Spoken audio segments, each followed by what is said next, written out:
Today my topic is introduction of virtual power plant. Virtual power plant एक ऐसा system है जो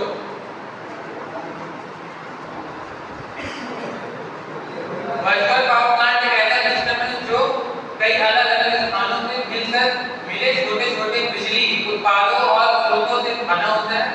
ये एक मिलकर एक बड़े पावर प्लांट के रूप में काम करता है।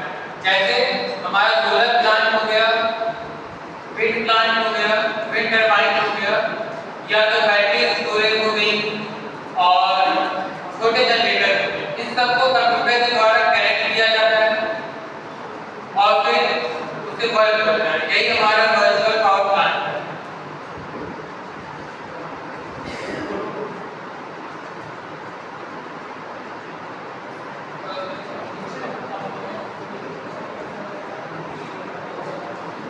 Main component of virtual power plant. Virtual power plant solar plant हो गया हमारा, विंड टरबाइन हो गए, ये सारे हमारे मेन कंपोनेंट हैं। जैसे कि रिन्यूएबल एनर्जी सोर्स जो कि सोलर प्लांट, विंड टरबाइन, ये सब पर्यावरण अनुकूल होते हैं। इससे पर्यावरण को कोई हानि नहीं होती है। दूसरा हमारा एनर्जी स्टोरेज सोर्स होता है जो बैटरी, अत्यधिक ऊर्जा जो बनती है उसको बैटरी में स्टोर कर दिया जाता है। हमारे स्मार्ट डिजिटल मीटर भी होता है जो कि बैटरी जो ऊर्जा होती है उसको मापता है कि सही है या नहीं।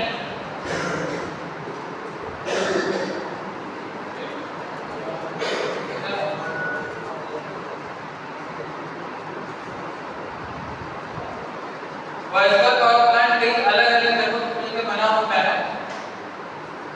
मान लीजिए कि किसी इलाके में अगर ज्यादा बिजली का उत्पादन होता है तो वहां पर जो सोलर प्लांट लगा होता है वो उस बिजली को एकत्रित करके मीटर के थ्रू सेंड कर देता है, उस बिजली घर चली जाती है, जिससे हम प्रॉफिट भी होता है।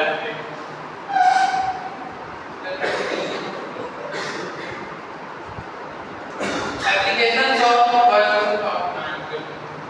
स्मार्ट सिटी में, बड़े उद्योगों में भी होता है। स्मार्ट सिटी में जैसे आप देखते होंगे खंभों में वहां पर सोलर प्लांट लगे होते हैं जो कि धूप के थ्रू चार्ज होते हैं और बिजली को लेकर रात में लाइट सप्लाई होती है और वो बिजली ज्यादा लगती है, मीटर के थ्रू रीडिंग मीटर आपके बिजली घर में चली जाती है, जिससे उसके आपको यूनिट चार्ज के फायदे होते हैं। बड़े उद्योगों में भी होता है, ग्रामीण एरिया में भी होता है। यह सिस्टम भविष्य में बिजली वितरण को भी और अधिक सक्षम बनाता है और डिजिटल बनाए रखता है।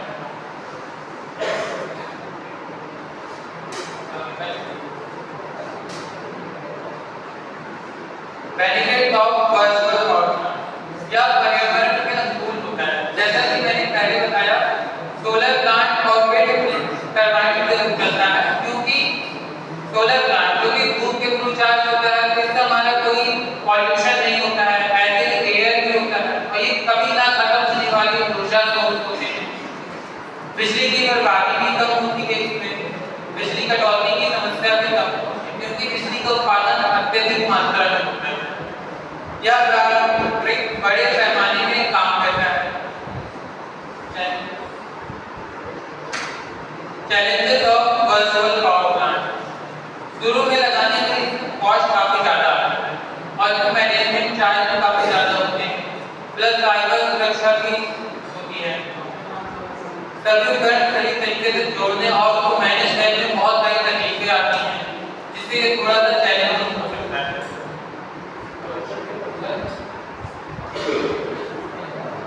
कंक्लूजन, निष्कर्ष, अंत में मैं यही कहना चाहूंगा कि वर्चुअल पावर प्लांट भविष्य की ऊर्जा स्रोत बहुत अच्छी मानी जाएगी।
टॉपिक है वर्चुअल पावर प्लांट। तो वर्चुअल पावर प्लांट जो होता है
आज हमारा टॉपिक है virtual power plant. Virtual power plant वो होता है जो हमारे रिन्यूएबल एनर्जी सोर्सेज से मिलकर बना होता है। उसमें चाहे सोलर एनर्जी हो, चाहे विंड एनर्जी हो, चाहे थर्मल एनर्जी हो, छोटे छोटे जो एनर्जी को कलेक्ट करके हम वर्चुअल पावर प्लांट बनाते हैं और उसमें हम लोग इलेक्ट्रिसिटी को सप्लाई करते हैं।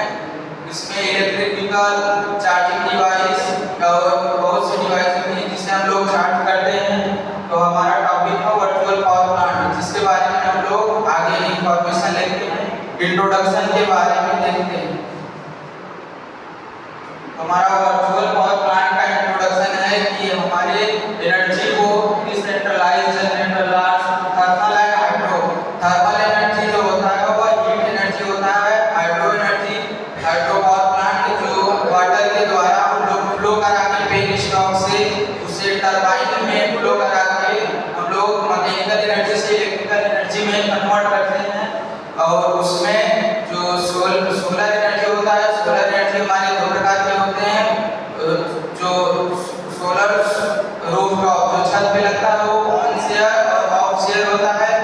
ऑन शेयर ग्रिड और of share grid. On share grid में होता है कि हमारे जो सोलर पैनल की सप्लाई डायरेक्ट ग्रिड से कनेक्ट होती है और ऑफ शेयर में भी ग्रिड से कनेक्ट होती है। लेकिन ऑफ शेयर में हम लोग बैकअप के लिए बैटरी इस्तेमाल करते हैं। ऑन शेयर ग्रिड में हम लोग बैटरी का इस्तेमाल नहीं कर सकते, इसीलिए on share load, on share grid में, ऑन शेयर ग्रिड रात के समय हम लोग इस्तेमाल नहीं कर सकते। और ऑफ शेयर ग्रिड बैकअप के रूप में बैटरी होती है जिसे हम लोग रात के समय भी इस्तेमाल कर सकते हैं। इसलिए वह भरोसेमंद, वह रिलायबिलिटी होती है। और virtual power plant solve the problem of digitally. इसके हम डेफिनेशन के बारे में देखते हैं। जो वर्चुअल पावर प्लांट होता है वो क्लाउड बेस्ड सिस्टम है, मतलब 4-5 एनर्जी सोर्सेज को कलेक्ट करके हम लोग बनाते हैं। And thermal hydro distribute energy sources को उसमें हम लोग कंबाइन करते हैं। Virtual power plant solve the problem digitally distributed resource operating over coordinate power plant. इसमें अब छोटे छोटे पावर प्लांट को कोऑर्डिनेट कर दिया जाता है और उसमें हम लोग वर्चुअल पावर प्लांट को जनरेट करते हैं। उसमें solar energy, hydro energy, thermal energy, biomass energy को कलेक्ट करके हम लोग वर्चुअल पावर प्लांट का निर्माण करते हैं। हम लोग इसके डेफिनेशन के बारे में देखते हैं। वर्चुअल पावर प्लांट जो होता है क्लाउड बेस्ड सिस्टम होता है और हमारे एनर्जी को यह कलेक्ट करता है, मतलब सेंट्रलाइज करता है। एक जगह पे 4-5 पावर प्लांट को इकट्ठा मिलाकर उसमें चाहे बैटरी में हम लोग कलेक्ट करें, चाहे सोलर पैनल, इलेक्ट्रिक व्हीकल में बैटरी यूज होती है, स्मार्ट अप्लायंसेस उसमें सब कनेक्ट होते हैं। यूजिंग स्मार्ट सॉफ्टवेयर का यूज भी करते हैं हम लोग इसमें। और जो वर्चुअल पावर प्लांट होता है वो हमारी ग्रिड को स्थिर बनाता है और यह एनर्जी को शेयर करता है और हमारे लॉसेस को कम करता है और यह डिमांड के लिए हम लोग इसके कॉन्सेप्ट वर्चुअल पावर प्लांट का कॉन्सेप्ट देखते हैं। इसमें जो होता है या तीन कॉन्सेप्ट वर्क करता है, aggregation, communication and optimisation. Aggregation में होता है जो स्मॉल रिसोर्सेज होते हैं उसमें मतलब सोलर, हाइड्रो और थर्मल से एनर्जी हम लोग कलेक्ट कर लेते हैं और उसे इकट्ठा कर लेते हैं, मतलब उसे एनर्जी को स्टोर बैकअप ज़्यादा कर लेते हैं। फिर उसके द्वारा हम लोग स्मार्ट मीटर्स, IoT सेंसर जो होता है, इंटरनेट ऑफ थिंग्स में हम लोग कम्युनिकेशन के मेथड से उसमें DER के थ्रू, डिस्ट्रीब्यूशन एनर्जी सोर्स के थ्रू हम लोग एनर्जी को शेयर करते हैं। और optimisation, advance software schedule generation storage.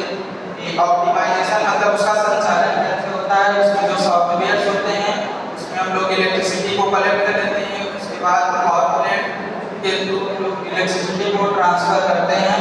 और जो हमारा वर्चुअल पावर प्लांट होता है वो रिन्यूएबल एनर्जी से मिलकर बना होता है और यह ग्रिड के द्वारा मतलब 4-5 जनरेटिंग स्टेशन को एक जगह कलेक्ट कर लेते हैं, तब यह वर्क करता है। तो हमें वर्चुअल पावर प्लांट की आवश्यकता क्यों पड़ी, उसमें हम लोग देखते हैं। यह हमारा रिन्यूएबल एनर्जी या नवीकरण ऊर्जा को बढ़ाता है। इसमें solar and wind power and internet regulation होता है। इसमें ग्रिड जो होता है वो फ्लेक्सिबल होता है। Power demand generation, fluctuation continuously, efficient for DER utilisation. यह एफिशिएंट मतलब एफिशिएंट होता है। डिस्ट्रीब्यूशन एनर्जी यूटिलाइजेशन, हम लोग इसके वर्चुअल पावर प्लांट के थ्रू हम लोग एनर्जी को कैसे खपत करते हैं।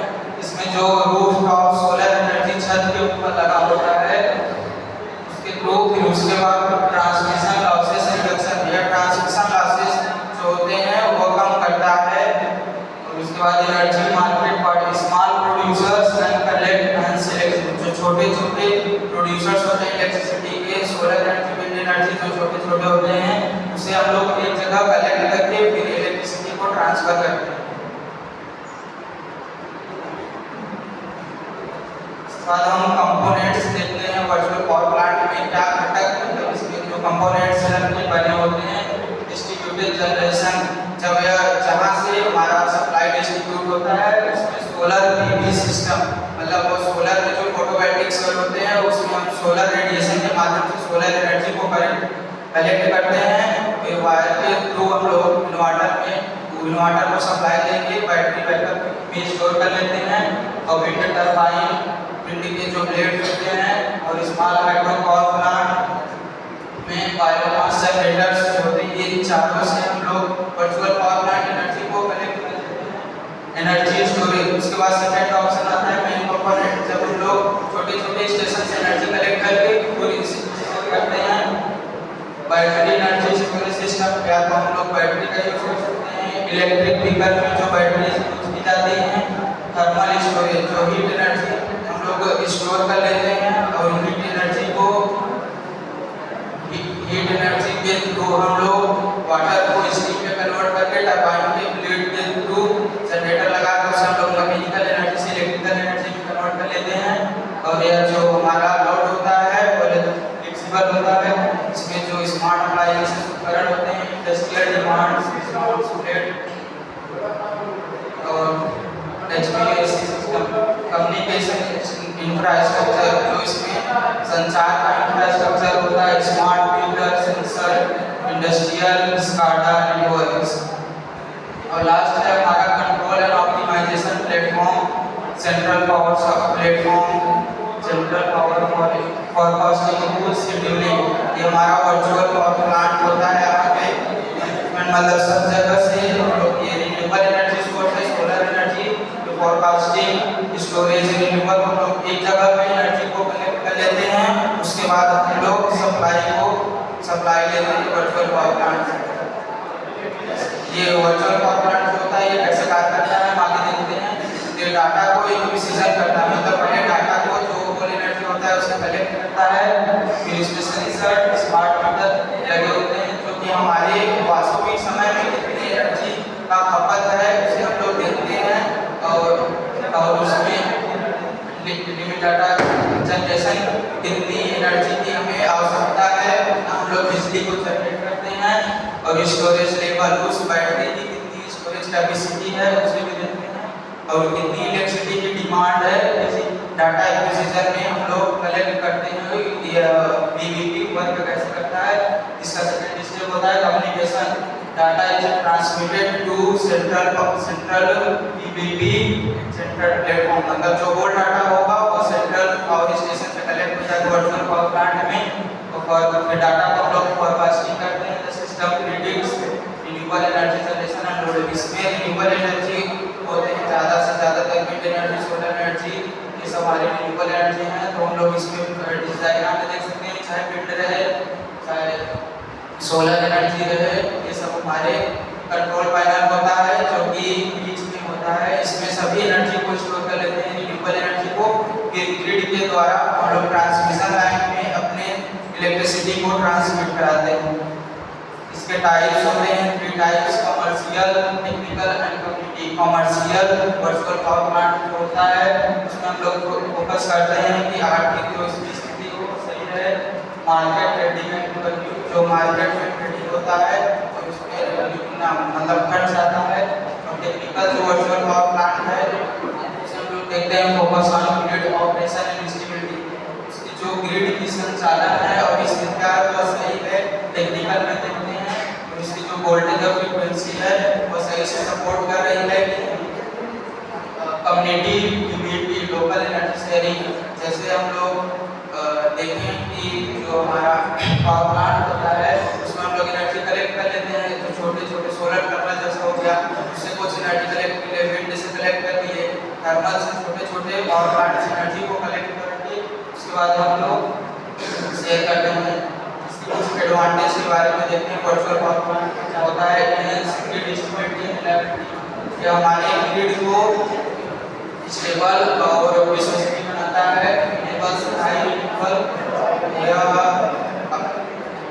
रिन्यूएबल एनर्जी को सही करता है। Reduce peak load demand, peak load demand हमारा होता है जब एनर्जी की हमें सबसे ज़्यादा आवश्यकता होती है, तो उसे ये वर्चुअल पावर प्लांट कम करता है और ये हमारी एफिशिएंसी को इम्प्रूव करता है और प्रोवाइड्स इकोनॉमिक इंसेंटिविटीज टू प्रोज्यूमर्स को या आर्थिक इंफ्रास्ट्रक्चर प्रोवाइड कराता है। इसके कुछ डिसएडवांटेज देखते हैं वर्चुअल पावर प्लांट के। पहला हाई एप्लीकेशन इंफ्रास्ट्रक्चर कॉस्ट, इसका जो कॉस्ट होगा मतलब इलेक्ट्रिसिटी को ट्रांसमिट कराने में इसकी कॉस्ट ज़्यादा लगती है और इसकी इंफ्रास्ट्रक्चर मतलब इसकी स्ट्रक्चर को तैयार करने में ज़्यादा लागत लगता है। साइबर सिक्योरिटी और कॉम्प्लेक्स सिस्टम, इसका सिस्टम जो होता है वो बहुत कॉम्प्लेक्स मतलब जटिल होता है और dependence on accurate for watching, यह एक्यूरेट होता है हमारा मतलब रियल टाइम डाटा कलेक्ट करता है और उसके बाद कितनी हमें इलेक्ट्रिसिटी की जरूरत है। रेगुलेटरी एंड मार्केट में कितनी इलेक्ट्रिसिटी की हमें जरूरत है उसमें virtual power plant load demand के लिए बने हैं। इसके हम एप्लीकेशंस के बारे में देखते हैं। इसके एप्लीकेशंस हैं स्मार्ट ग्रिड ऑपरेशन, इसकी जो ग्रिड होगा वो संचालन अच्छे तरीके से होता है मतलब स्मार्ट होता है। और माइक्रो ग्रिड कोऑर्डिनेशन, जो माइक्रो ग्रिड होता है वो भी कोऑर्डिनेट मतलब उससे कनेक्ट होता है। रिन्यूएबल एनर्जी को कनेक्ट होता है तो सोलर एनर्जी में कनेक्ट। डिमांड रिस्पांस प्रोग्राम, इसमें जो प्रोग्राम चलेंगे 4-5 electric vehicle charging management, electric vehicle को चार्ज करने में भी वर्चुअल पावर प्लांट को किया जाता है क्योंकि यह रिन्यूएबल एनर्जी है, या इसमें कोई भी नॉइज पोल्यूशन और एनवायरमेंटल पोल्यूशन नहीं होता। तो इसके हम वर्चुअल पावर प्लांट के फ्यूचर स्कोप के बारे में देखते हैं। तो आर्टिफिशियल इंटेलिजेंस जैसे ऑप्टिमाइजेशन जो एआई के द्वारा हमारा डाटा तैयार किया जाता है। तो सेकंड है blockchain peer to peer energy trading, peer to peer हमारा कंप्यूटर में एक डाटा ट्रांसफर किया जाता है और इसके बाद लार्ज स्केल लार्ज मतलब लंबे तौर पर हम लोग इलेक्ट्रिक व्हीकल को भी चार्ज करते हैं। 5G vehicle ultra fast communication और वर्चुअल पावर प्लांट के थ्रू हम लोग 5G जो डेटा है उससे हम लोग फास्ट कम्युनिकेट कर पाते हैं। Fully decentralised automation energy network, यह पूरी तरीके से एनर्जी को विकेंद्रीकरण कर देता है। ये इसके फ्यूचर स्कोप के बारे में। ये हमारा पिंड है, ये पिंड पावर प्लांट है, ये एनीमोमीटर है। एनीमोमीटर के द्वारा हम लोग देखते हैं कि जो पिंड की आर्मिक स्पीड होती है और किस डायरेक्शन में पिंड पावर प्लांट के प्लेट्स रोटेट कर रहे हैं। ये एनीमोमीटर एक डिवाइस होता है जिसके थ्रू हम लोग जानकारी लेते हैं। ये पिंड पावर प्लांट की RPM speed direction anemometer instrument के द्वारा पता चलता है। हम लोग इसके कंक्लूजन के बारे में देखते हैं।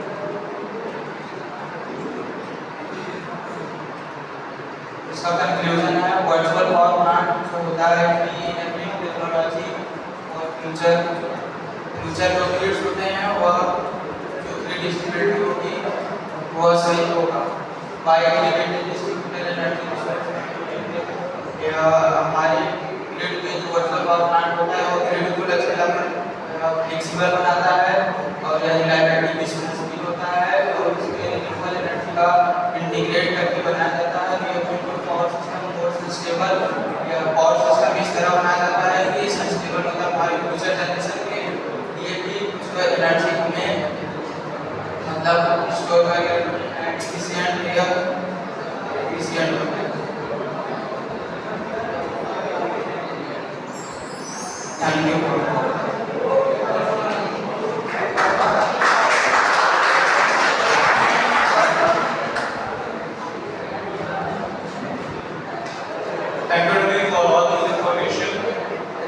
जैसा कि लोगों ने देखा कि इस पूरे पीपीटी में जो उसने पूरा एक्सप्लेन किया है उसने एक छोटी हर एक माइन्यूट इंफॉर्मेशन शेयर करी है।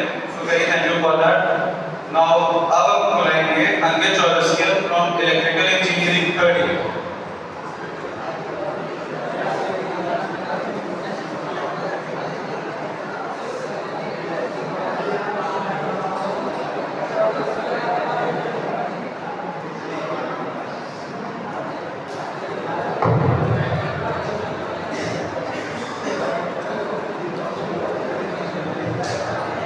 Good afternoon, everyone. Today my topic is the virtual power plant. Virtual power plant में क्या होता है कि बहुत डिफरेंट एरियाज में जैसे हाइड्रो पावर प्लांट होता है, सोलर पावर प्लांट होता है, विंड पावर प्लांट होता है, टाइडल पावर प्लांट होता है। वहाँ से हम इकट्ठा करके आता है वर्चुअल इकट्ठा किया जाता है और इसको वर्चुअल पावर प्लांट काफी लार्ज स्केल में अब यूज किए जाते हैं।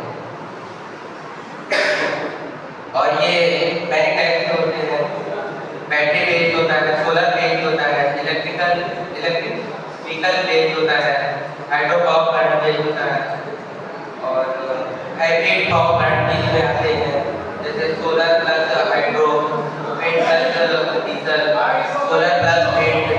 जैसे हम लोग solar plus hydro power plant की बात करते हैं। सोलर पावर प्लांट में क्या होता है,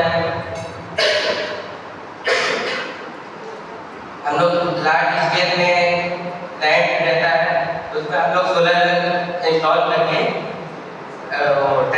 इसका ऑन ग्रिड होता है, ऑफ ग्रिड होता है। ऑन ग्रिड में क्या होता है कि हम लोग डायरेक्टली यूज करते हैं, वो हम लोग अपने घरों में यूज करते हैं। ऑफ ग्रिड जो होता है वो हम लोग लार्ज स्केल में जो लैंड रहता है उसमें हम लोग इंस्टॉल करके सोलर और उसको सोलर प्लेट को तब हम लोग उसको बैटरी स्टोर करते हैं। फिर उसके बाद हम लोग सप्लाई अदर जगह भेजते हैं। और हाइड्रो पावर प्लांट में क्या होता है कि डैम आप लोग ने देखा ही होगा, डैम से पानी आता है और उसको हम लोग बॉयलर में ले जाकर उसको हीट करते हैं, उसको फिर स्टीम में कन्वर्ट करते हैं। स्टीम में कन्वर्ट करते हैं फिर उसके बाद हम लोग उसको एनर्जी स्टोर करके फिर हम लोग प्रोवाइड कराते हैं।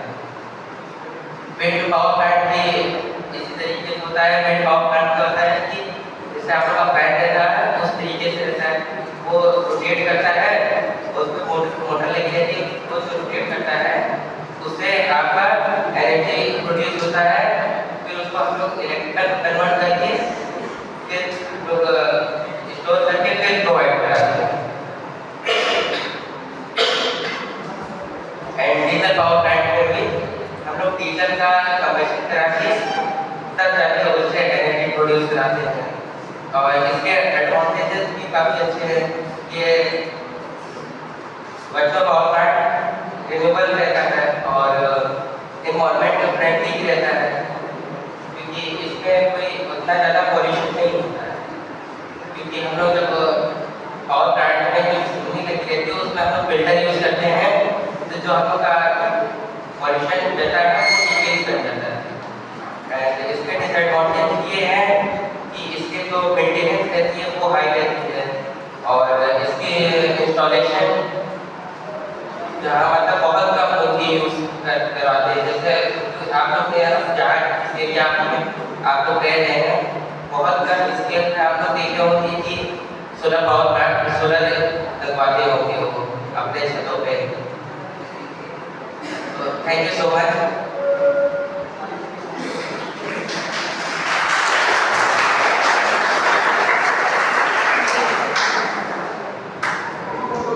Thank you for your information. Now, next calling Renu Srivastava from Civil Engineering, second year.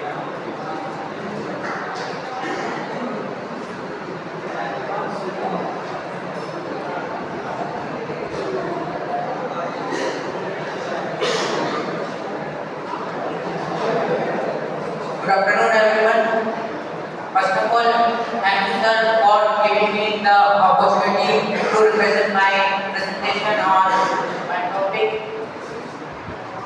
My topic is drone technology in construction work.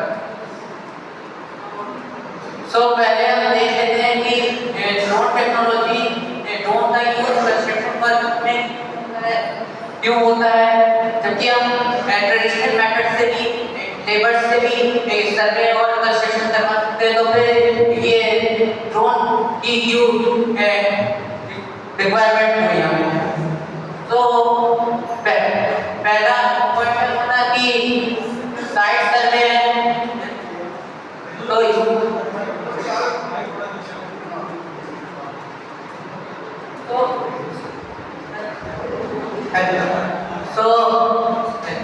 सर्वे की बात करें तो हम जैसे कि हमें सर्वे करने में हमें पहले बहुत टाइम लगता था। जैसे हमें बहुत बड़े एरिया का सर्वे अगर करना होता है तो उसमें हमें बहुत टाइम, एफर्ट और मैन पावर लगती है और उसमें एक्यूरेसी भी उतनी नहीं होती, एरर्स भी बहुत आते हैं। तो इसमें एक्यूरेसी भी हमें बहुत इसके एडवांस रेडार सेंसर्स और एडवांस कैमरा से 2D map, 2D digital map और 3D सिमुलेशन भी बना सकते हैं उस एरिया का। जैसा किसी एरिया का सर्वे करना है तो उसकी डिटेल्स क्या होगी इस एरिया में।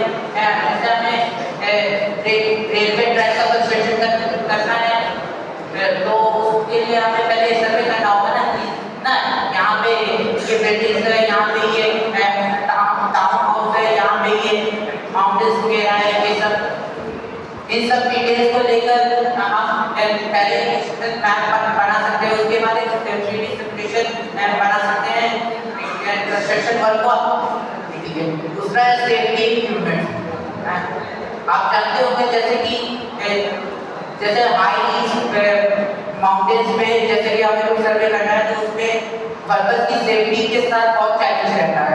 तो उसके लिए हमें ड्रोन सर्वे एक बेस्ट ऑप्शन रहता है कि इससे वर्कर्स की सेफ्टी इंप्रूव होती है और सर्वे में एक्यूरेट और फास्ट रिजल्ट और इंस्पेक्शन एंड डॉक्यूमेंटेशन जो सर्वे और कंस्ट्रक्शन वर्क के लिए हमें पहले सर्वे करना है, उसका डॉक्यूमेंटेशन जो कंस्ट्रक्शन हमें करना है जैसे कि ब्रिज हो गया, कैनाल हो गया, रेलवे ट्रैक हो गया, उसके लिए हमें मटेरियल्स की रिक्वायरमेंट्स, उसकी कॉस्ट एस्टिमेशन ये सब डॉक्यूमेंटेशन करना हो तो उसके लिए हम डेटा कलेक्ट करके उससे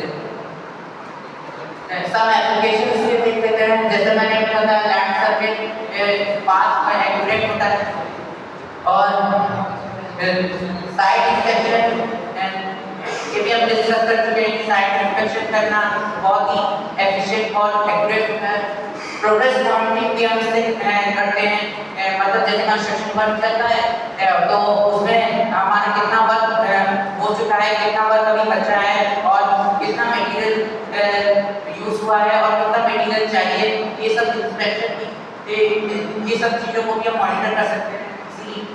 और वॉल्यूम मेजरमेंट इसमें क्या होता है कि ना जैसे आपने देखा होगा जहाँ पे कंस्ट्रक्शन चल रहा होता है वहाँ पे ना कई जगहों पे मटेरियल्स रखे होते हैं, सीमेंट रखा होता है, सैंड रखा होता है और मिट्टी यानी कि उसे एग्रीगेट होते हैं, बोर्ड एग्रीगेट यानी ग्रेवल होते हैं, तो उन सब का भी हम मेजरमेंट ले सकते हैं। उनका भी वॉल्यूम मेजर करके उसका भी मेजरमेंट ले सकते हैं कि हमारे पास कितना मटेरियल था और इतना मटेरियल अब हमें करता है। सेफ्टी मैनेजमेंट में हमने डिस्कस किया और बीआईएम इंटीग्रेशन मतलब बीआईएम का मतलब होता है बिल्डिंग इंफॉर्मेशन मॉडलिंग। इसमें क्या होता है कि जैसे कि हमने किसी एरिया का सर्वे किया उसमें उसके बाद आपने देखा होगा कि आजकल नई टेक्नोलॉजी आ रही है तो उसमें हम पहले उसका 3D सिमुलेशन बनाते हैं उस एरिया का, यहाँ पे बिल्डिंग्स है, यहाँ पे टाउन हाउस यानी घर वगैरह है, यहाँ पे लैंड है, यहाँ पे फ्री लैंड है, यहाँ पे हो सकता है माउंटेन, तो उस हिसाब से हम इसकी इंफॉर्मेशन उस सिमुलेशन में ऐड इजीली कर सकते हैं। सर नेक्स्ट टाइम ये देखिए जैसे हमें यहाँ ना मान लीजिए यहाँ पे क्रेटर ट्रैप लगाना है तो उसके लिए इस तरह से मतलब ड्रोन से सर्वे होता है। इसकी ऊंचाई तो ये देखिए ये पॉइंट क्लाउड क्लासिफिकेशन मतलब इससे बिल्डिंग्स और जितने मैनमेड वो कंस्ट्रक्शन वाले होते हैं पॉइंट क्लाउड क्लासिफिकेशन कहा जाता है अभी ये और कंट्रोल लाइन वो होती है ये मैप के दिखाई जाती है। कंट्रोल लाइन एक तरह की मतलब लाइन होती है जो मैप के माध्यम से क्योंकि जो एरिया है उसका मतलब ना उस पर कहीं कोई एलिवेटेड कोई ऊंची जगह है तो ऊंची जगह है उसको शो करना है, उसको कंट्रोल लाइन्स कहा जाता है। वॉल्यूम कैलकुलेशन जैसे अभी मैंने बताया कि जितना मटेरियल हमारे पास है उसका कैलकुलेशन कर सकते हैं और कॉस्ट एस्टिमेट कर सकते हैं कि अभी हमें इतना कॉस्ट हमने इतना पैसा खर्च किया और अभी हमें और कितने पैसों की मतलब कितने की जरूरत है। डिजिटल सर्विस मॉडल जैसे सिमुलेशन में आपने कहीं तो देखा ही होगा कि सिमुलेशन जब हम बनाते हैं 3D मैप जो बनता है ये डिजिटल सर्विस मॉडल वही है और डिजिटल टेरेन मॉडल मतलब जो डिजिटल मतलब 3D जो सिमुलेशन बनता है उसमें माउंटेन को क्या कहते हैं टेरेन, तो ये सब हो गया 3D टेक्सचर मैप ये सब इस तरह से जैसा हम फोटोज और वीडियोस के थ्रू 3D सिमुलेशन बनाते हैं और डिजिटल मैप डिजाइन करते हैं ताकि हम इसकी कंस्ट्रक्शन कर सकें। एडवांटेजेस देख लेते हैं। इसमें फर्स्ट है पास साइड सर्वे जो कि हम डिस्कस कर चुके हैं हम ड्रोन से इजीली सर्वे आराम से इजीली कर सकते हैं फास्ट एक्यूरेट और इम्प्रूव एक्यूरेसी मतलब ड्रोन में जीपीएस सिस्टम भी होता है। मान लीजिए बहुत लार्ज एरिया है जैसे कि 200-250 स्क्वायर किलोमीटर का क्योंकि हमें ब्रिज जो कंस्ट्रक्शन मतलब जो रेलवे ट्रैक कंस्ट्रक्शन करवाना है तो उसके लिए हमें बहुत बड़े एरिया का सर्वे करना पड़ेगा। उसके लिए जीपीएस सिस्टम को भी ड्रोन में यूज किया जाता है जिससे हमें एक्यूरेट उसकी एरिया की मतलब पोजीशन पता चले और बहुत से इसमें इतने बड़े एरिया में जैसे कि हमें सर्वे करना है तो उसके लिए हमें मैन पावर बहुत लगेगी और एक्यूरेसी भी उनकी जाएगी और ना ज़्यादा बड़े एरिया का सर्वे करना मतलब ज़्यादा समय ज़्यादा मैन पावर, उसके लिए कॉस्ट भी बहुत ज़्यादा हो सकती है, इसलिए ये कॉस्ट सेविंग में भी हेल्प करता है। फिनांस सेफ्टी जैसा मैंने डिस्कस किया, जैसे कि डेंजरस एरिया में जैसे माउंटेन्स वगैरह वगैरह में जहाँ पे वो पर्पस की जान को खतरा हो सकता है, वहाँ पे ये एरिया ये ड्रोन्स बहुत हेल्प करते हैं। और बेटर प्रोजेक्ट मॉनिटरिंग ये भी डिस्कस कर सकते हैं कि प्रोजेक्ट जो हमारा कंस्ट्रक्शन वर्क चल रहा है उसको मॉनिटर हम कर सकते हैं। और इजी डॉक्यूमेंटेशन जो मतलब फोटोज और वीडियोज से हम आसानी से ना डिजिटली डॉक्यूमेंट्स वगैरह डिजाइन कर सकते हैं और अपने कंस्ट्रक्शन वर्क को ना एफिशिएंट बना सकते हैं। अब देखिए इसकी डिसएडवांटेजेस शायद सब जानते ही हैं कि इसकी इनिशियल कॉस्ट बहुत हाई होती है और स्मॉल कंस्ट्रक्शन कंपनीज इसे मतलब अफोर्ड नहीं कर पाती। जैसे कि आप कोई स्टार्टअप कोई नई कंस्ट्रक्शन कंपनी कोई खोलना चाहे उसमें अगर ड्रोन टेक्नोलॉजी इन्वॉल्व करना हो तो उसको बहुत कॉस्टली पड़ेगा और इसकी बैटरी लाइफ भी बहुत लिमिटेड होती है। अभी हमारे पास इतने एडवांस ड्रोन नहीं है कि जो कि एक बार चार्ज करने पे कई घंटों या दिन तक चल सके। अभी इसकी बैटरी लाइफ सिर्फ एक बार चार्ज करने में 20 से 40 मिनट की लगती है। और वेदर डिपेंडेंट ये अगर मान लीजिए बहुत बारिश से बहुत रेनी सीजन है और या फिर बहुत फॉग है एरिया में तो उसके लिए हमें बहुत एरर्स आ सकते हैं। हम ड्रोन से बिल्कुल भी इजीली कंस्ट्रक्शन नहीं कर सकते इतनी फॉग या इतने रेनी वेदर है। तो इसके लिए इसका ये डिसएडवांटेजेस है कि इतना कॉस्टली इक्विपमेंट लेके उसके बाद इतना मतलब सिस्टम में नहीं हो पा रहा है वेदर डिपेंडेंट। और इसके लिए स्किल ऑपरेटर्स भी चाहिए जो कि अभी फिलहाल इतना स्किल ऑपरेटर्स नहीं स्किल लोग नहीं होते हैं और लीगल इश्यूज थोड़े बहुत होते हैं। जैसे कुछ एरियाज होते हैं गवर्नमेंट या प्राइवेट होते हैं जहाँ पे रिस्ट्रिक्शन होता है कि आप वहाँ पे सर्वे नहीं कर सकते या फिर जो फोटोज वगैरह नहीं खींच सकते तो उसके लिए इशू है। और डेटा सिक्योरिटी के इशू है कि कोई हमारा डेटा हैक कर सकता है, कोई हमारा डेटा नहीं हो सकता है। और इसका फीचर स्कोप देखते हैं, फीचर स्कोप मतलब बहुत ही अच्छा मतलब अगर बड़े एरिया में डिजाइन करना जैसे हमें पूरी डिजाइन करनी है। आपने सुना होगा कि जैसे सरस्वती हाईटेक सिटी है उसमें हमारा पूरा एक सिटी कितना बल्कि एक जगह है हमारा और उसमें लोग आके अपना उतने जितना भीड़ को नहीं भेजना चाहें उतना वो भेज के अपना घर या मेला बना सकते हैं।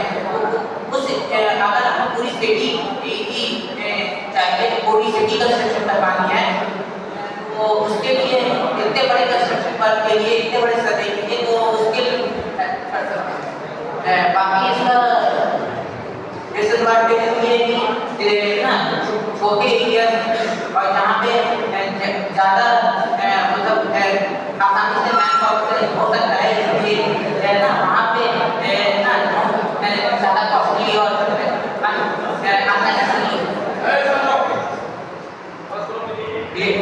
और एडवांस सर्विंग कंस्ट्रक्शन में safety large infrastructure model projects में भी यूज होता है। करियर अपॉर्चुनिटी बहुत अच्छी हैं जैसे कि सीएस इंजीनियर्स की डिमांड जो है इसमें बहुत हाई है और ड्रोन पायलट के भी और भी बहुत सारे स्किल लोग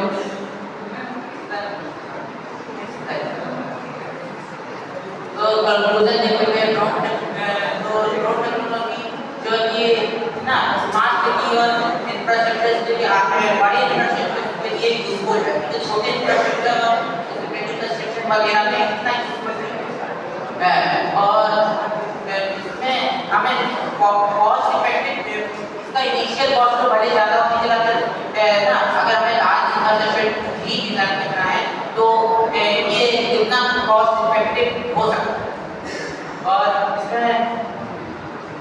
इनिशियल कॉस्ट का चैलेंज और प्राइवेट लिमिटेशन का लीगल रिस्ट्रिक्शन का, और इसमें जो हमारा 3D मॉडलिंग होता है, 3D मैप होता है, जिससे कि हम एक आइडिया ले सकते हैं जिससे कि हमें किस तरह से कंस्ट्रक्शन करवाना है, उसमें ये बहुत हेल्प कर सकता है। तो इसमें ये मतलब लार्ज स्केल भी यूजफुल है, अभी स्मॉल स्केल भी यूजफुल है, जैसे बिल्डिंग कंस्ट्रक्शन ये वगैरह। जैसे बड़े कंस्ट्रक्शन पर जैसे कि रेलवे ट्रैक कंस्ट्रक्शन और ब्रिज कंस्ट्रक्शन, इन सब में यूज होता है, कैनाल कंस्ट्रक्शन यूज होता है। तो ये थी मेरी presentation about drone technology in construction पर, and thank you sir.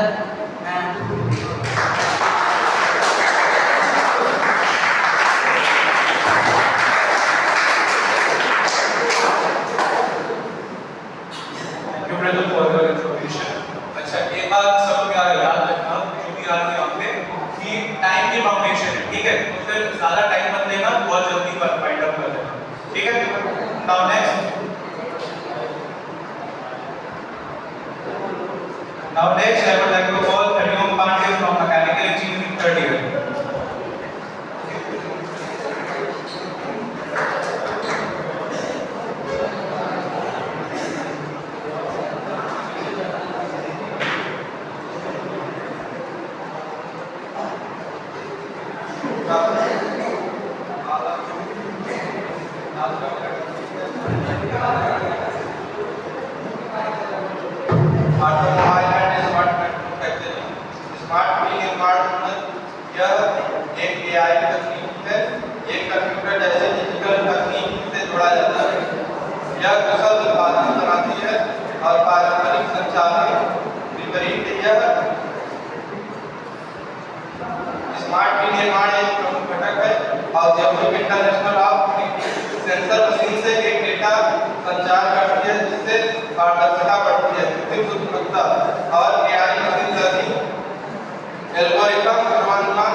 Thank you for your information. Now, next I would like to call upon Rishu Kushwaha from CS first year.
Categories of edge computing.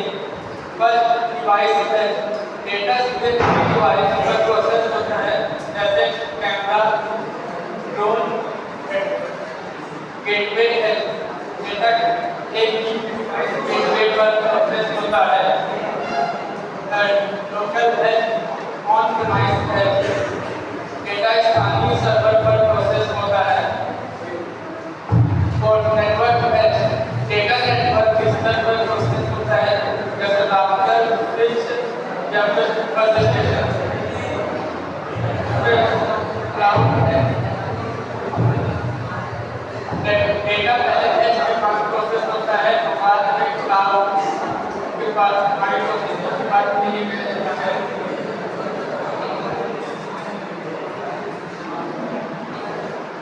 Cloud computing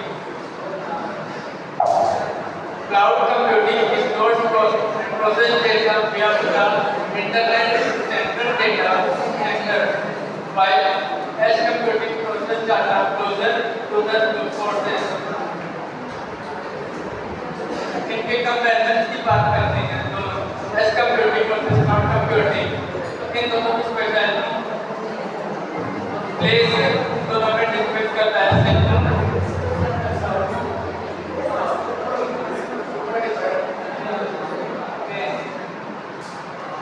Cloud computing की latency slower है और वैसे ही edge computing की very low, faster, bad pressure, high consumption cloud computing की है और edge computing low consumption। और इसका cloud computing का use big data analytics के लिए होता है, edge computing का real time processing। In short में अगर बात करें तो अगर हम चाहें तो if you need real time response use cloud computing और like smart security cameras। if you need heavy data then use cloud computing।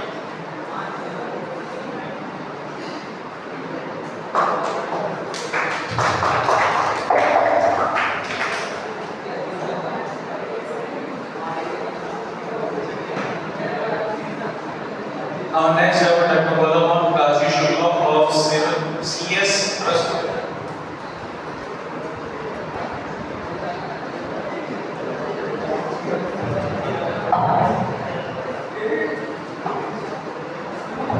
Good afternoon, everyone. First of all, thank you for giving me this opportunity to introduce myself. My name is Kaji Shukla, and I am CS Trust. My topic is cloud computing and edge computing. Cloud computing होता क्या है? In the simple term, cloud computing means storing and accessing data and program over the internet instead of your computer hard drive, which come in exist in 1950. Simple में समझे तो cloud computing का मतलब होता है कि ये आपके हार्ड ड्राइव के बजाय इंटरनेट और प्रोग्राम को स्टोर कर लेता है। जैसे कि गूगल ड्राइव हो गया, गूगल फोटोज हो गया या फिर माइक्रोसॉफ्ट वन ड्राइव हो गया और या अमेज़न प्राइम वीडियो हो गया जिसमें आप मूवी देखते हैं। तो ये क्या करता है, ये जो सारे प्लेटफॉर्म हैं ये आपके क्लाउड कंप्यूटिंग में ही जुड़े होते हैं।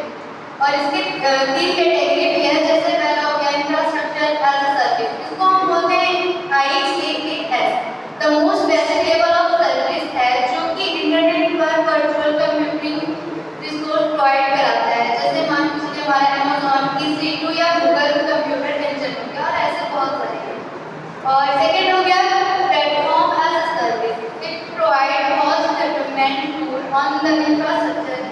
ये API का पोर्टल का प्रयोग करके इंटरनेट पर यूज होता है। जैसे मान लीजिए हमारा गूगल का प्रयोग ऐप इंजन या फिर AWS इलास्टिक ग्रीनस्टार एक्सेट्रा।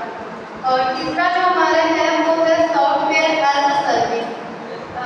ये एक ऐसा डिस्ट्रीब्यूशन मॉडल है जो कि इंटरनेट सॉफ्टवेयर एप्लीकेशन देता है and known as application service. You can be access this application on your computer, mobile service at any location। मान लीजिए इसके एग्जाम्पल हो गया गूगल ऐप, माइक्रोसॉफ्ट ऑफिस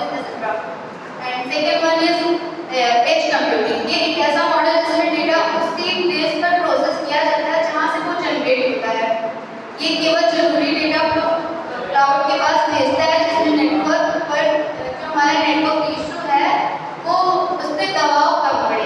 ये नेटवर्क इशू होता है, ये नेटवर्क इशू होने पर भी जो हमारा सिस्टम होता है उस पर वर्क करता रहता है। एंड लास्ट इसमें है कि आप इसमें न्यू डिवाइस भी इजीली कनेक्ट कर सकते हैं। इसके भी 5 कैटेगरी होती है, जैसे कि ये डिवाइस है जो क्या ये सीधे उसी डिवाइस पर प्रोसेस होता है, जैसे मान लो चलिए हमारा कैमरा या स्मार्टफोन सेंसर ये जो होता है। सेकेंड हो गया गेटवे। डेटा एक ऐसा गेटवे पर प्रोसेस होता है जो एक डिवाइस और क्लाउड को आपस में जोड़ता रहता है। और तीसरा हो गया लोकल एज, और इसको हम लोग बोलते हैं ऑन प्रीमिसाइज एज। ये जहाँ प्लेस होता है उसके पर प्रोसेस होता है, जैसे हमारा फैक्ट्री हो गया या फिर ऑफिस हो गया, ये उसी के पास लगाया जाता है। चौथा हो गया हमारा network edge. Data processing happen at network level, जैसे मान लीजिए हमारा स्विच हो गया या फिर गेट स्विच हो गया। और पांचवा है क्लाउड एज। ये करता क्या है, पहले डेटा को एज के पास प्रोसेस के लिए भेजता है, बाद में फिर क्लाउड को आगे की प्रोसेसिंग के लिए भेज देता है। That's all for today. Thank you.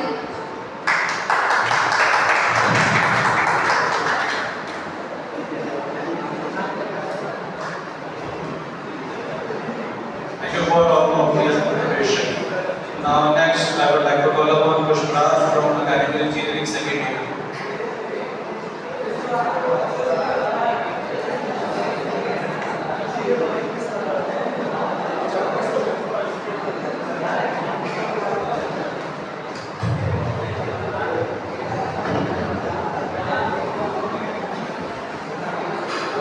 Good afternoon everyone. मेरा नाम पुष्पराज है, मैकेनिकल इंजीनियर का स्टूडेंट हूँ। मेरा आज का टॉपिक है ऑटोमेशन एंड स्मार्ट मैन्युफैक्चरिंग।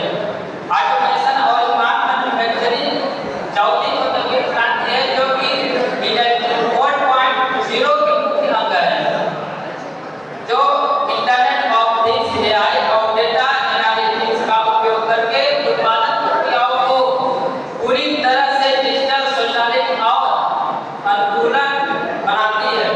यह तकनीक वास्तविक समय में डेटा एकत्र कर मशीन लर्निंग के माध्यम से निर्णय लेती है, जिससे उत्पादकता, गुणवत्ता और परिचालन क्षमता में अत्यधिक वृद्धि होती है।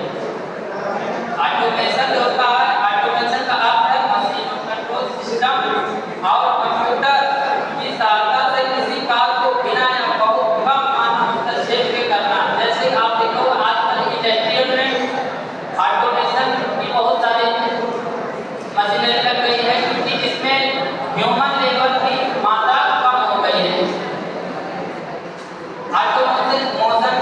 ऑटोमेशन के मुख्य घटक हैं sensor, control system, robotics. Automation के प्रकार फिक्स्ड ऑटोमेशन एक ही प्रकार के प्रोडक्ट देते हैं। प्रोग्रामेबल ऑटोमेशन प्रोग्रामर बदलकर अलग-अलग उत्पाद देते हैं। फ्लेक्सिबल ऑटोमेशन जल्दी बदलाव के साथ अलग-अलग प्रोडक्ट देते हैं। ऑटोमेशन और स्मार्ट मैन्युफैक्चरिंग में क्या अंतर है? ऑटोमेशन और स्मार्ट मैन्युफैक्चरिंग के मुख्य अंतर है कि ऑटोमेशन केवल मशीनों द्वारा कार्यों को स्वचालित के रूप से करने, ह्यूमन लेबर कम करने पर केंद्रित है, जबकि स्मार्ट मैन्युफैक्चरिंग एआई, IoT और डेटा एनालिटिक्स का प्रयोग करके पूरी उत्पादन प्रक्रिया के आपस में जोड़कर वास्तविक समय रियल टाइम में निर्णय लेने में सक्षम बनाती है। इसका कंक्लूजन यह है कि ऑटोमेशन उत्पादन प्रक्रिया को तेज और सटीक बनाता है, जबकि स्मार्ट मैन्युफैक्चरिंग उत्पादन प्रणाली को बुद्धिमान, कनेक्टेड और डेटा आधारित बनाती है। धन्यवाद।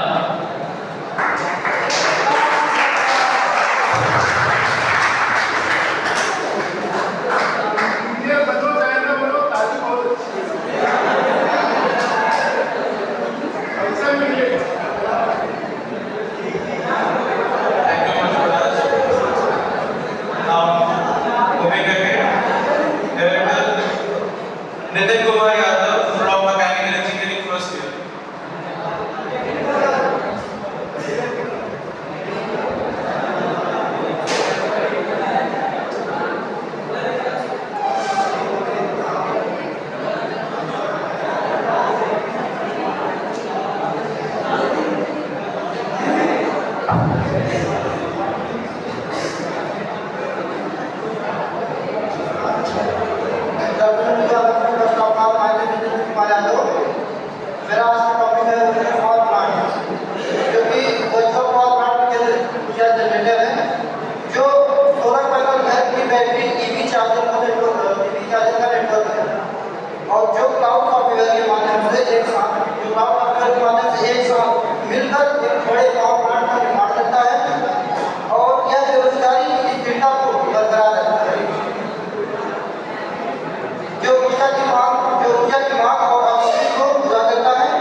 इसका तीसरा मुख्य घटक ये है जो कि स्टाफ रूफटॉप सोलर ऊर्जा और टरबाइन है।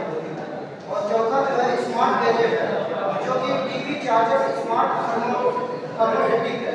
इसके कुछ कॉर्पोरेट के या फायदे होते हैं। पहला फायदा है कि लागत में कमी, पारंपरिक और पार्टिकल में यह हिस्सेदारी में निभाता है। और स्थिरता इसकी जो है बिजली स्थिरता में इसकी है बिजली उपभोक्ता, जो कि बिजली उपभोक्ता को काम करता है और यह स्थिरता को स्थिर बनाता है। निवेशक इसका दूसरा पॉइंट है निवेशक, जो कि उपभोक्ता जानकारी बैटरी और सौर ऊर्जा का उपयोग करके काम कर सकते हैं और पर्यावरण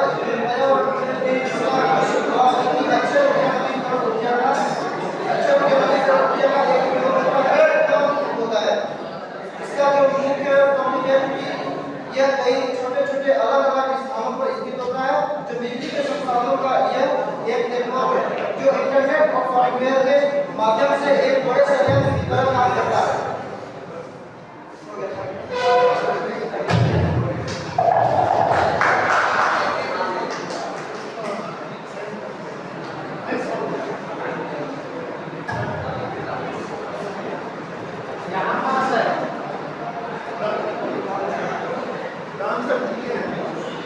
Now I would like to call upon Vishnu Giri from Civil Engineering Second.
On हुआ?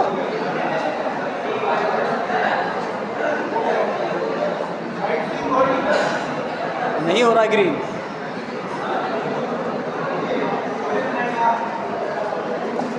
अब हुआ सर, ग्रीन नहीं, ब्लैक होनी चाहिए दूसरा। इसका फुल है अभी।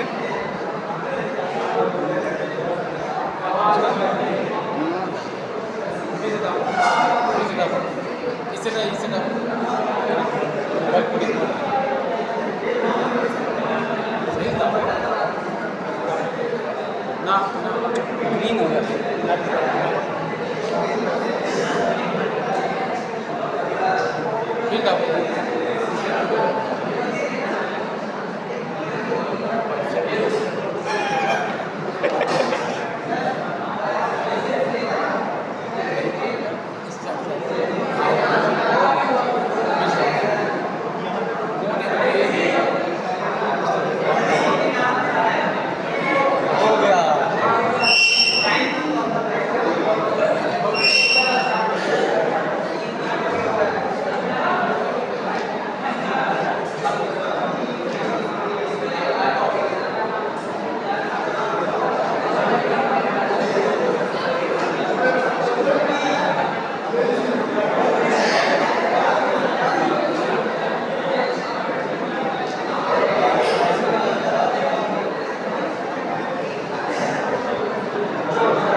Good afternoon, respected sir and my colleagues and dear students. My name is Vishnu Shankari.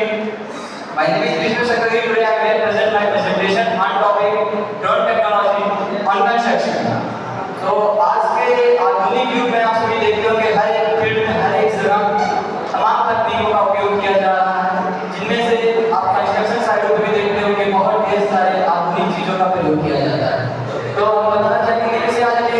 मिला मैं बोलने के लिए ड्रोन टेक्नोलॉजी। जो ड्रोन टेक्नोलॉजी एक ऐसी तकनीक है जो जिसके द्वारा हम 3D की अच्छे से सर्विंग कर सकते हैं, उसकी मैपिंग कर सकते हैं, 3D पर जो इसका एक छोटा सा इंट्रोडक्शन देना चाहेंगे। ड्रोन से हम सर्वेक्षण करते हैं, निगरानी रख सकते हैं और इसकी ढेर सारी इसके काफी कार्य को काफी तेज बनाता है। और इसके कुछ की पॉइंट्स हैं, जैसे कुछ की पॉइंट्स हैं side serving, mapping, enforcement and software and 3D modelling. 3D modelling होता है, क्या होता है कि जैसे किसी बड़े फील्ड की हमें मैपिंग करनी है तो एक हम उसको ऊपर से इसकी पिक लेते हैं और फिर उसका उसकी हम मैपिंग करते हैं। और इसमें कुछ इसके लाभ है, एडवांटेज, जैसे कि इसकी डाटा जो होती है सटीक होती है, लेकिन क्वालिटी होती है।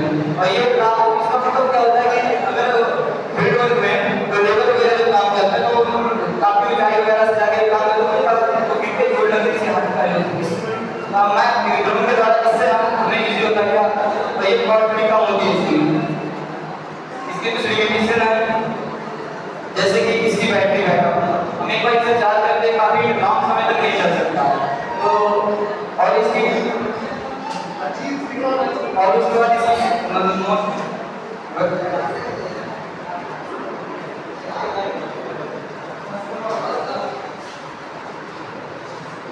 हर एक मौसम में इसे हम उड़ा नहीं सकते और इसे उड़ाने के लिए हमें होनहार ऑपरेटर की आवश्यकता होगी, क्योंकि हर किसी के बस की बात नहीं होती है इसे उड़ाना।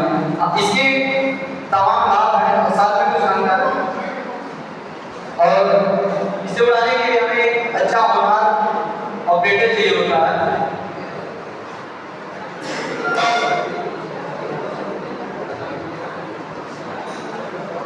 अंत में हम यह कह सकते हैं कि ड्रोन तकनीकी के निर्माण और अनसिविल इंजीनियर क्षेत्र में एक नई क्रांति दे रही है। यह सटीक बढ़ती हुई सुरक्षा एवं सुधार करती है। यह परियोजना को बहुत अधिक प्रभाव बनाती है। भविष्य में ड्रोन तकनीकी मात्र और बढ़ती दे रही है। धन्यवाद।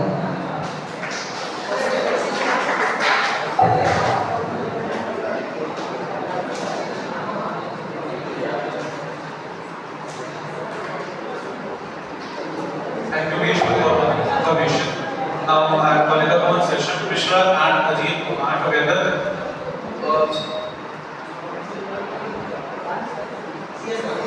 CS first year.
Check, sound check.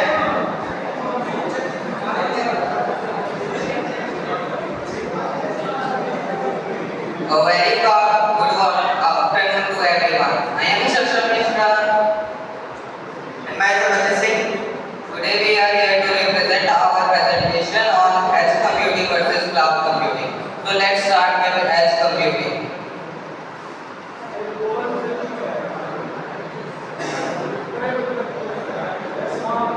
Sir, okay.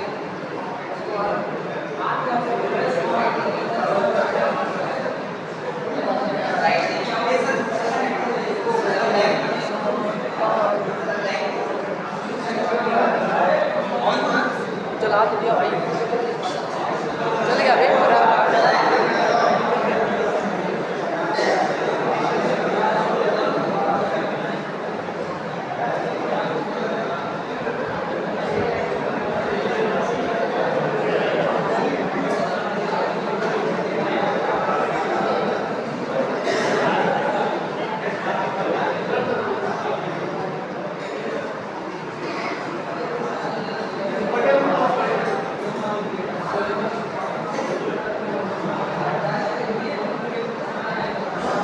On करो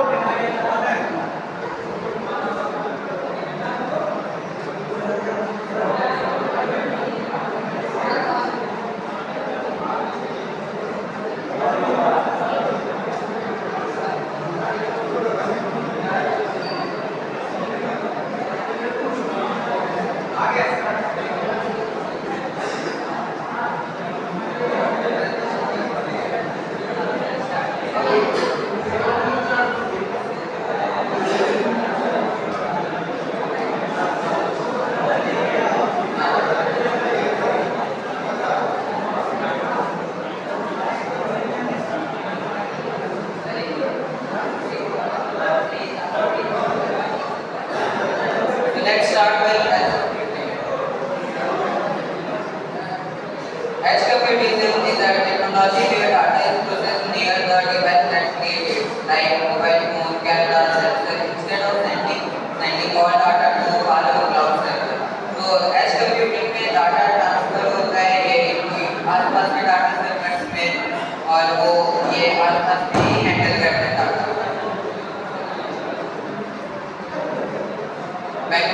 Benefits of cloud edge computing. Edge computing is faster result because data does not travel far. It uses internet uses, saves time, lower delay latency, and also makes important data more secure. So edge computing ये result fast देता है और data ज़्यादा दूर नहीं जाता है और ये ज़्यादा internet भी यूज़ नहीं करता है और जल्दी minutes cost भी करता है. It is used in smart homes, hospitals, traffic control system, factories, itself very hard. It helps the system make quick decisions in real time. तो एज कंप्यूटिंग ये जैसे कार्ड्स में ट्रैफिक कार्ड्स में कैसे respond करने के लिए वर्किंग तो ये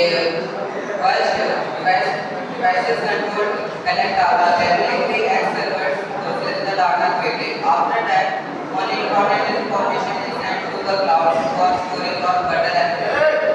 तो पहले डाटा कलेक्ट होता है, ये आसपास के एक्सेल सर्वर में प्रोसेस होता है और फिर इसके बाद इम्पोर्टेंट इन्फॉर्मेशन जो होती है वो क्लाउड सर्वर में जाती है स्टोरेज के लिए। So पहले हम लोग बात करते हैं एज कंप्यूटिंग की, ठीक है?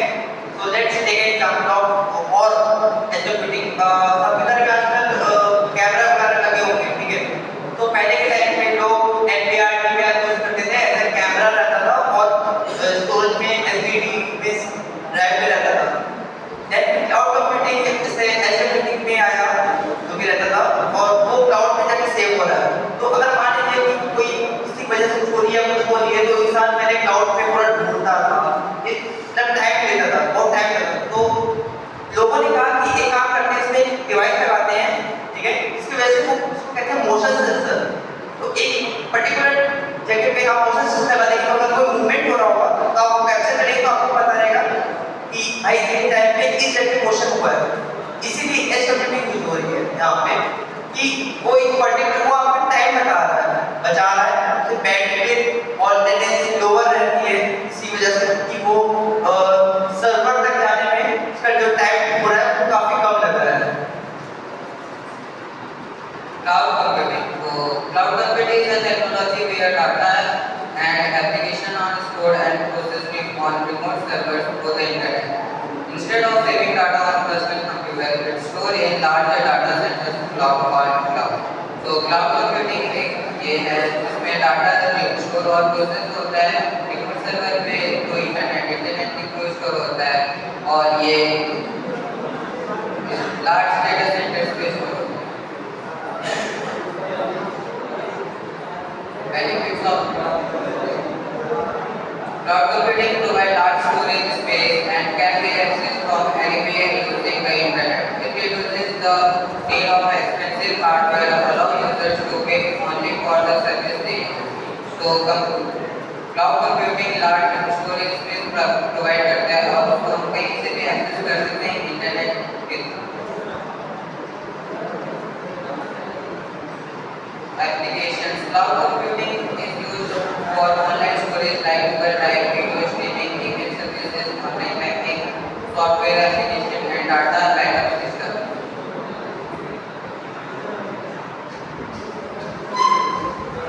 Once the user sends data to the internet, then remote cloud server process and store the data.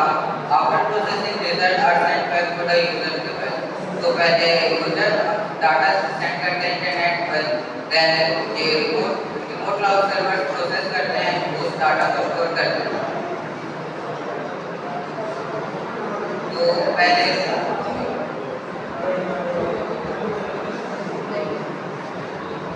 Basically cloud computing में मैं कह सकता हूँ कि आज के टाइम पे हर दूसरा बंदा क्लाउड कंप्यूटिंग या क्लाउड यूज करता है, ठीक है? एक एग्जांपल ले सकते हैं लोग कि मान लीजिए कि जो नॉर्मल कंप्यूटर यूज कर रहे हैं उनके पास कंप्यूटर इतना हार्डवेयर सपोर्टेड नहीं है, तो दे आर लाइक कि चलो एक काम करते हैं अपन क्लाउड से गेमिंग करते हैं, क्लाउड गेमिंग। तो आपको चाहिए नहीं होगा उसमें, आप बस उसको यूज कर रहे हैं, ठीक है? क्लाउड पे आप गेम खेल रहे हो, उसमें आपको हार्डवेयर सपोर्ट नहीं है, दैट्स क्लाउड। और आजकल तो नॉर्मल हर जगह गूगल ड्राइव, ड्रॉपबॉक्स और काफी ऐसे रहते हैं जो सब क्लाउड रिलेटेड है, सब क्लाउड यूज ही कर रहे हैं, ठीक है? और उसमें बैंडविड्थ ये इशू हमेशा पड़ता है कि कोई भी क्लाउड पे अपना करेंगे तो पहले वो आपने कोई रिक्वेस्ट भेजी होगी, वो रिक्वेस्ट आपकी क्लाउड सर्वर पे जाएगी और जैसे गूगल का और AWS, Amazon का जो सर्वर्स होते हैं भाई, वो सर्वर आपके यूएस में है। तो लाइक हम लोगों को लगता है कि इतना ही हम लोगों ने एक बार सर्च किया और वो रिजल्ट आ रहा है, ठीक है? ऐसा होता नहीं है, वो यूएस में है बट वो जो है उसके सर्वर को अलग अलग नोड्स पे अलग अलग जगह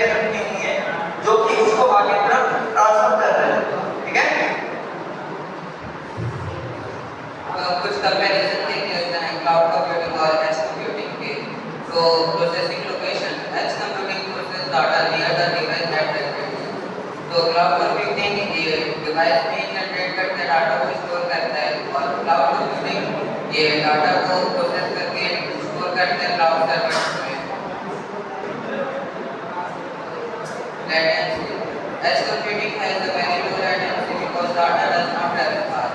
Edge computing बहुत जल्दी रिस्पॉन्स करता है क्योंकि डाटा बहुत दूर कहीं ट्रांसफर नहीं होता है। Cloud computing has higher latency due to internet transmission and server distance. तो cloud computing में डाटा जल्दी ट्रांसफर नहीं हो पाते क्योंकि cloud server दूर रहते हैं यहाँ से और वो इंटरनेट के थ्रू ट्रैवल करते हैं। Speed. Edge computing provide fast response and real-time processing. Edge computing जल्दी ये रिस्पॉन्स करता है और क्लाउड कंप्यूटिंग में experience slide delay depending on network speed. ये क्लाउड कंप्यूटिंग का स्पीड ये इंटरनेट डिपेंड करते हैं कि अगर इंटरनेट फास्ट होगा तो जल्दी रिस्पॉन्स करेगा होगा तो नहीं करेगा। Storage. Edge computing has limited storage capacity because it works locally. तो एज कंप्यूटिंग में ज़्यादा स्टोरेज नहीं होती क्योंकि ये लोकल सर्वर्स पे वर्क करते हैं। Cloud computing offers very large storage stable services. तो क्लाउड कंप्यूटिंग में लार्ज स्टोरेज होता है कंप्यूटिंग स्पेस होती है।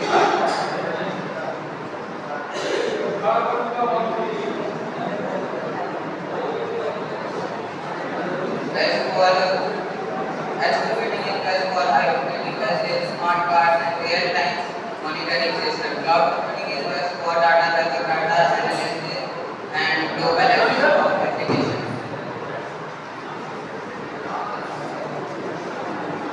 तो कंक्लूजन है which one is the best, ठीक है। ऐसे तो दोनों की जगह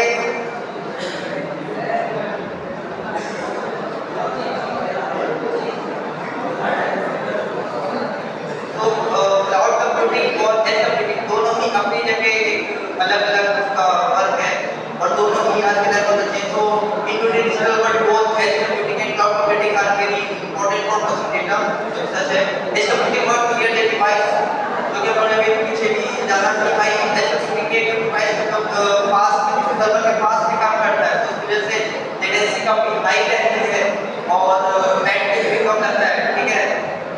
So on the other hand, cloud computing stores process data in larger remote servers. जो cloud computing होती है वो larger remote servers पे काम करती है और उसमें एक benefit ये रहता है कि उसके बाद storage भी काफी ज़्यादा होता है। It was also that these two technologies are not against each other.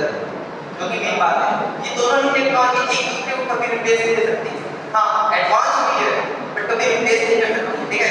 Instant they work together एक साथ में काम करती है। Edge computing handles real time and urgent tasks while cloud computing handles larger data and long-term storage. Together they make modern system faster, smarter and efficient. और last में कहना चाहूँगा just like in mechanics where every milliseconds of code matter, in computing the edge ensures that those milliseconds are not last distance, ठीक है। Thank you so much.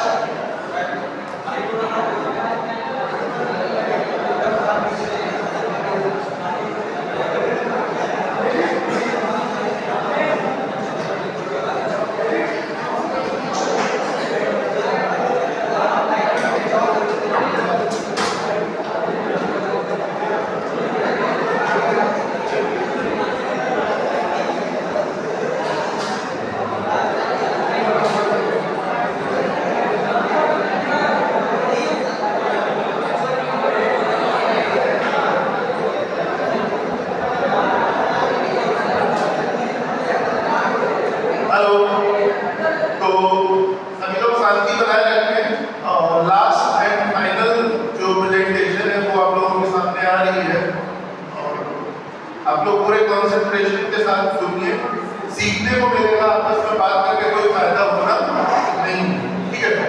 तो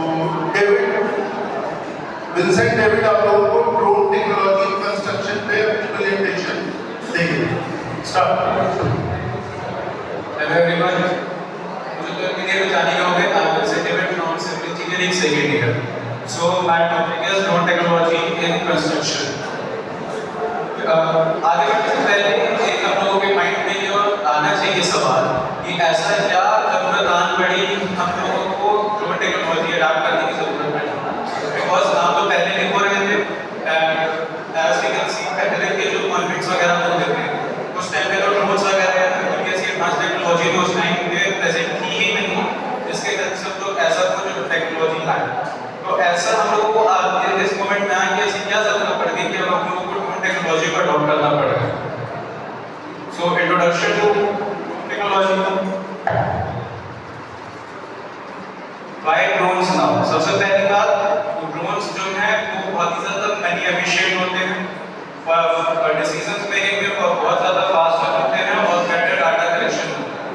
अगर बहुत से इसकी बात करें तो जिस हिसाब से पहले काम होता था, अगर आपको बहुत बड़ा एरिया सर्वे करना है या बहुत बड़े एरिया में आपको कोई कंस्ट्रक्शन करना है तो आपको उससे पहले सबसे फर्स्ट ऑफ सिविल इंजीनियरिंग में मैपिंग होती है। मैपिंग के लिए आपको किसी भी एरिया में जाना ही पड़ेगा, उस एरिया में जाकर के उसकी ऑल द नेसेसरी डिटेल्स, वहाँ की एलिवेशन कैसी है, सॉइल कैसी है, वहाँ का ग्राउंड कैसा है, लैंड एरिया कैसा है, वो सब आपको देखना ही पड़ेगा।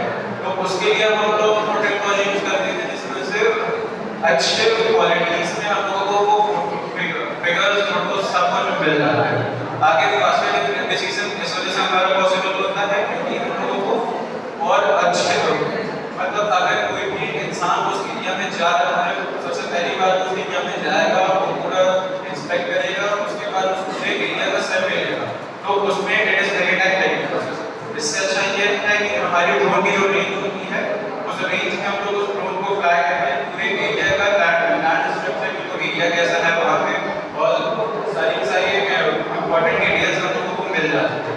और बेटा डेटा तो मुझे जो भी पता है कि वहाँ के अगर हम लोगों को इंफॉर्मेशन के लिए एक्सपायर कैसे है या फिर अगर वहाँ का जो लैंड एरिया है वो कैसा है हम लोगों को पहले ही पता चल गया है, क्योंकि हम लोगों को टाइम भी सेव करेगा और हम लोगों को डेटा भी बेटर निकाल के देगा।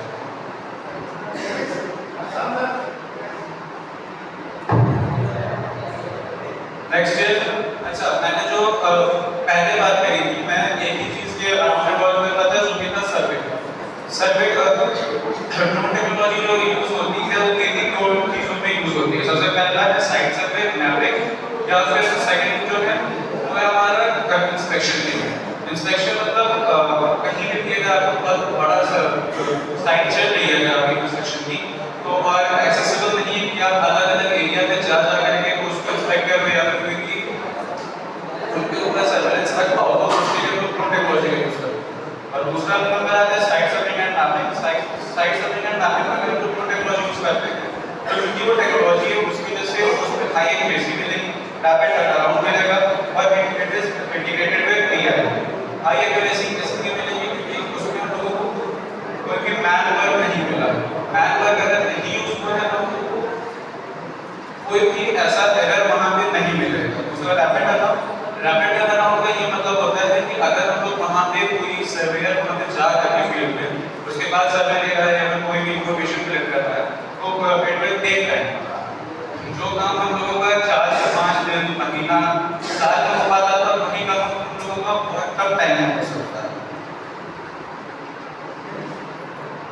Next is progress monitoring.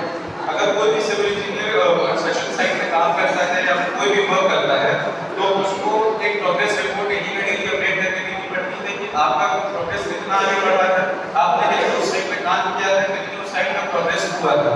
तो उसमें with the help of technology phone से हम लोग वो इमेजेस या फिर वीडियो को कैप्चर करके हम लोग इजीली इंडिकेट कर सकते हैं कि हमारा कितना प्रोग्रेस हुआ है, कितना काम आगे बढ़ा।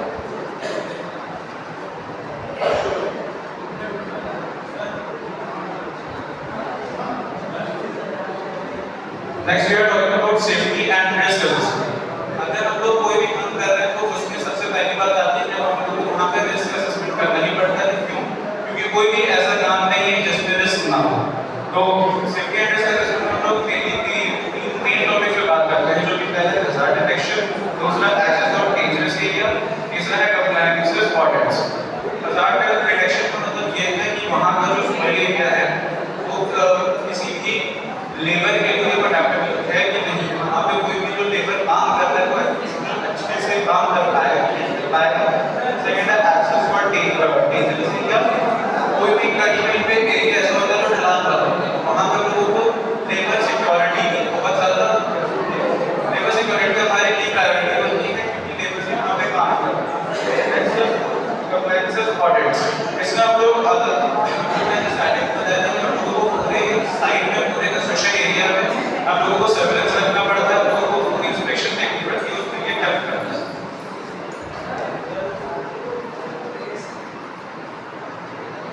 ड्रोन टेक्नोलॉजी जो हमारी होती है वो 4 की एस्पेक्ट्स पे काम करते हुए आगे चलती है। सबसे पहला है analyse imaging, second detect defects, third predict progress और फोर्थ है शेड्यूल फ्लाइट्स। अगर हम लोग एनालाइज इमेजिंग की बात करें तो फिर हम लोग ड्रोन से उस पर्टिकुलर एरिया के उस पर्टिकुलर लैंड के लोग इमेजेस से क्लिक करके उसकी एलिवेशंस या फिर अलग-अलग चीजें वहां की एनालाइज करते हैं। सेकंड, अगर कोई डिफेक्ट होता है जैसे अगर किसी एरिया में लोगों को मॉल वगैरह बोल रहा है वहां पे पॉट या फिर कोई भी छोटी वाटर बॉडी एक्सेस करती है तो उसको लोगों को सुखा करके उसको आगे बढ़ना है तो उन लोगों को उसका भी ध्यान रखना पड़ेगा। नेक्स्ट है कि हम लोगों का वो एरिया जो है कितना टाइम लगेगा उन लोगों को उस पे काम करने में, कितने कम टाइम में वो काम हमारा हो सकता है।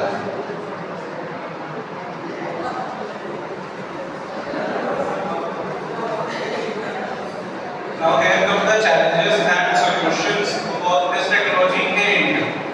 सबसे पहला चैलेंज होता है हमारा रेगुलेशन का। रेगुलेशन के अगर हम सॉल्यूशन की बात करें तो स्ट्रक्चरल कंप्लायंसेस एंड कंट्रोल्स, मतलब कि एक स्ट्रक्चरल मैकेनिज्म तो होना चाहिए हमारे सिस्टम में कि किसी भी इफेक्ट्स को डिटेक्ट करते हुए हम लोग उस पे आगे बढ़ें। सेकंड है कनेक्टिविटी, थर्ड है स्किल्स। कनेक्टिविटी इज हम लोगों का जो हमारे साइड है वो सब लोगों का अच्छा कनेक्शन बना रखे, और स्किल्स कि हम लोगों का ये टेक्नोलॉजी है तो हम लोगों को इसमें ट्रेनर्स की भी जरूरत पड़ेगी।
सेमिनार जो भी बच्चे दिए वो बहुत ही सुंदर प्रेजेंटेशन था, जिसमें से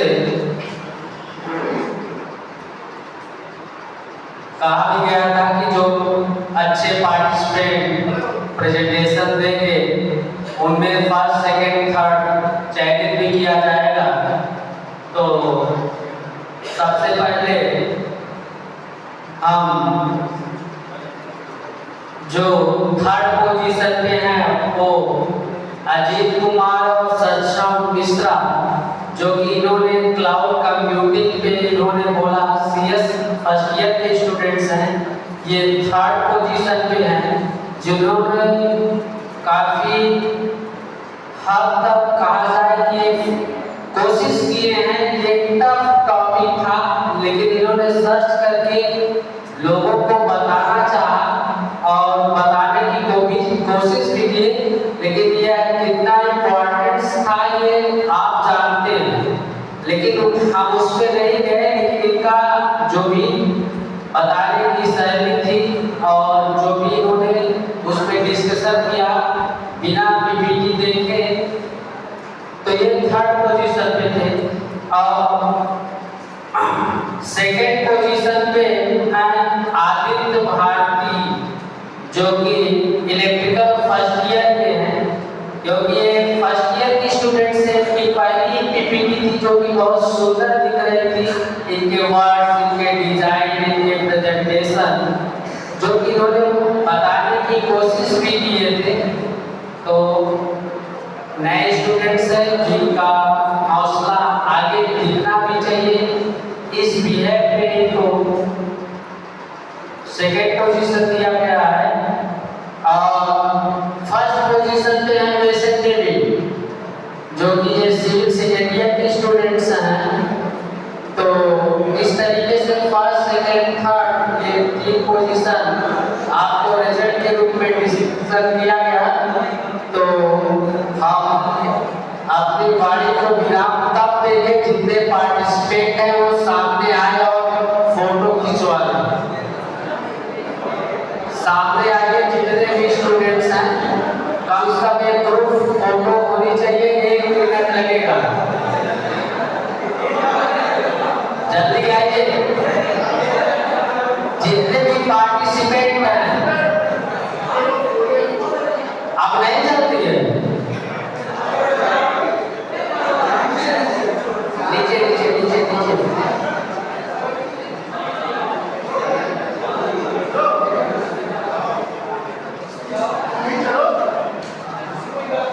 पार्टिसिपेंट चेक कर लिए कि वही है कि नहीं, क्योंकि अटेंडेंस हमने मेजर किया, कोई बच्चे फर्जी भी अटेंडेंस लगाए हैं, तो हम उनको चेक करेंगे तो उनको नंबर भी नहीं देंगे। 80 बच्चे आए, 80 होना चाहिए, लेकिन 80 बच्चों नहीं 90 बच्चे साइन किए। बताना जरूरी है, क्योंकि हम अगले बार करेंगे तो सही से काम करेंगे।